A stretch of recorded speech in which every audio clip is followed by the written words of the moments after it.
مٹھی کھولے تو اس میں کچھ نہ پائے، جب مٹھی کھولے تو اس میں کچھ نہ پائے۔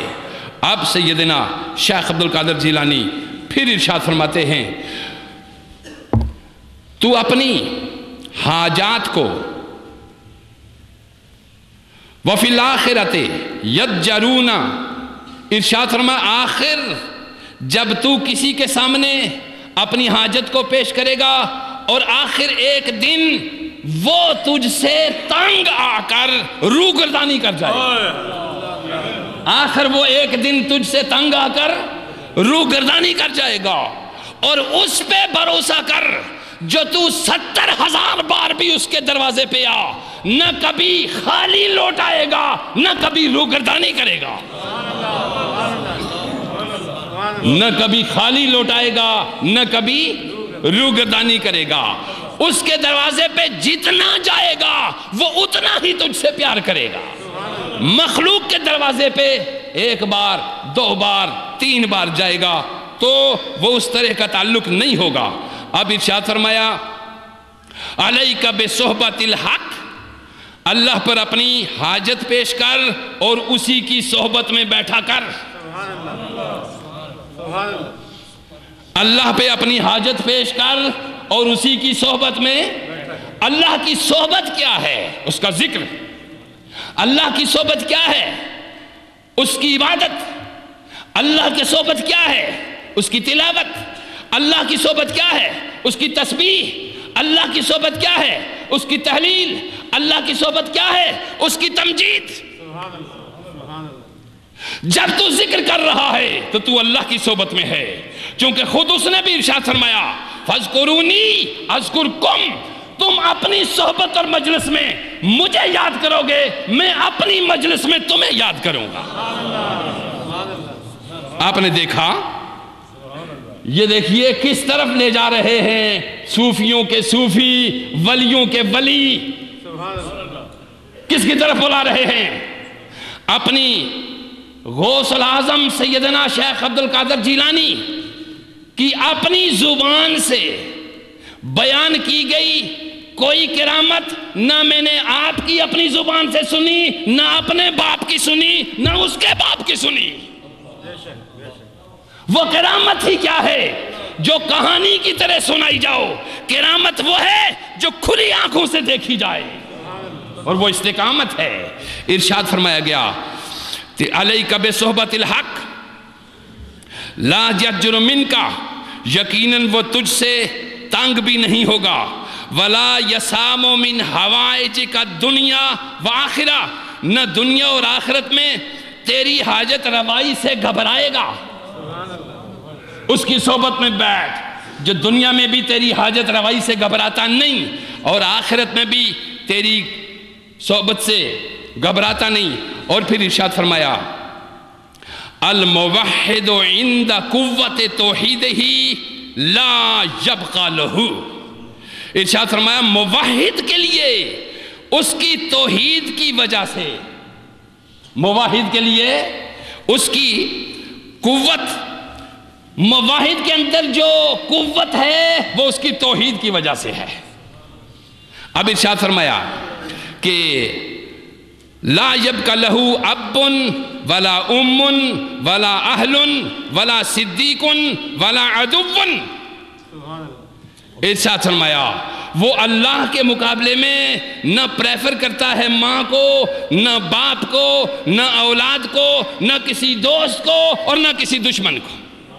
معنی کیا کہ اللہ کی محبت، اللہ کی بندگی اسے یہ پرکھنے کا موقع ہی نہیں دیتی کہ میرا دوست کون ہے اور میرا دشمن کون ہے۔ اللہ کے ولی کا نہ کوئی دوست ہوتا ہے نہ اس کا دشمن ہوتا ہے، پھر کون ہوتا ہے اس کا؟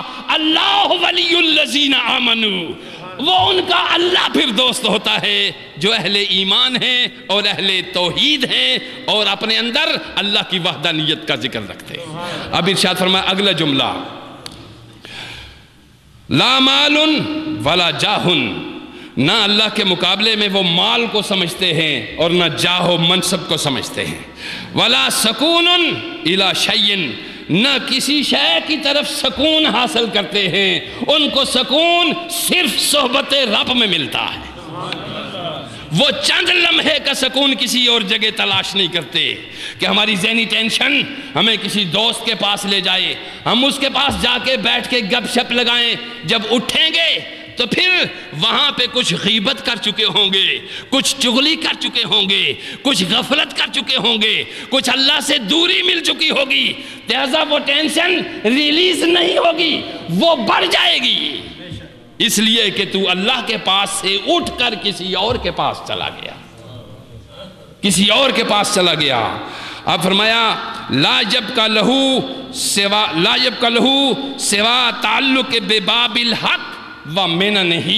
ارشاد فرمایا اللہ کا جو بندہ اور جو مومن ہوتا ہے اس کا تعلق صرف اپنے رب کے دروازے سے ہوتا ہے، کسی غیر کے دروازے سے نہیں۔ یہ سیدنا شیخ عبدالقادر جیلانی نے ارشاد فرمایا۔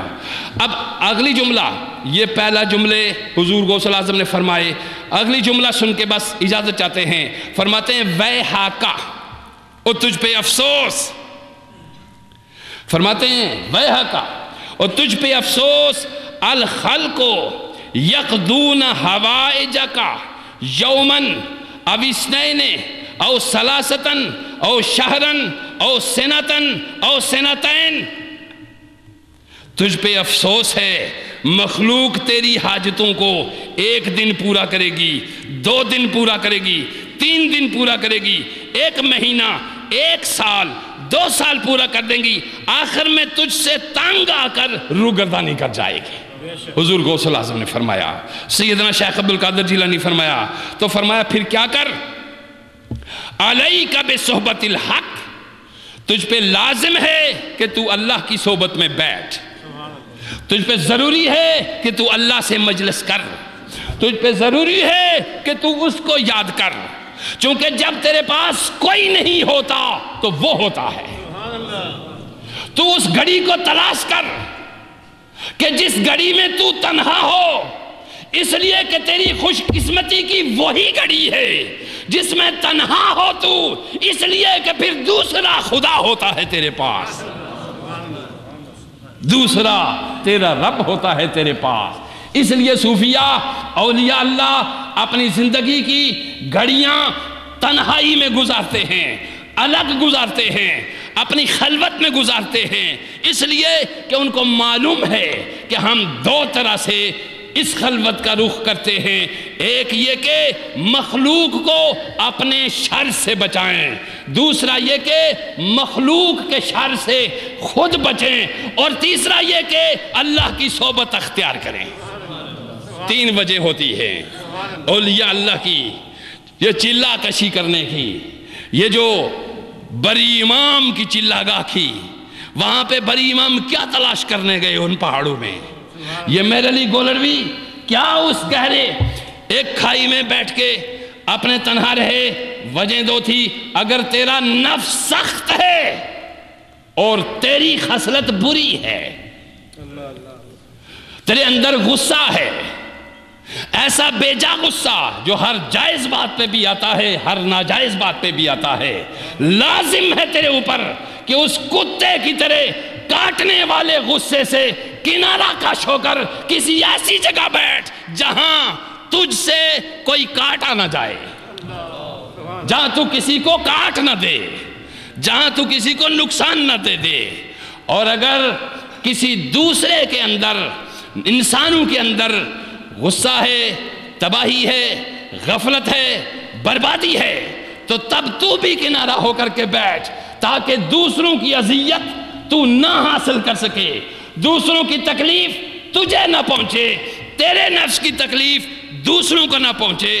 اب تیسرا راستہ اللہ کا ہے، اللہ کا ہے، اس میں تو اپنی طرف سے جو تیرے نفس کی راہ ہے اس کو تو نے اتنی مضبوط